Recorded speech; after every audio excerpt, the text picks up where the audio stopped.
10টা টাকায় আজ সম্বল। আজ যেভাবে হোক একটা কাজের ব্যবস্থা করতেই হবে, না হলে তো আজকে খাবারের ব্যবস্থা হবে না। বাবা, কিছু দান করো বাবা। ও বাবা, কিছু দান করো। চাচা, এই 10টা টাকা ছাড়া তো আর কিছুই নেই আমার কাছে। আপনি এই 10টা টাকায় নিয়ে যান, কিছু কিনে খেন।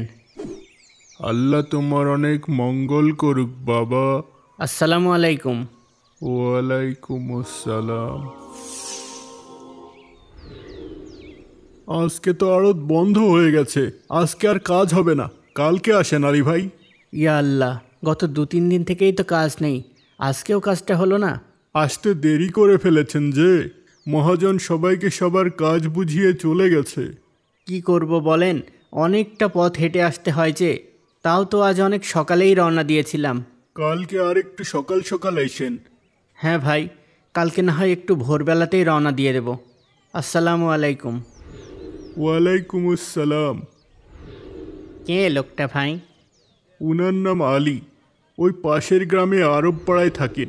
অভাব অনটনের সংসার, কিন্তু দানের হাত মাশাল্লাহ।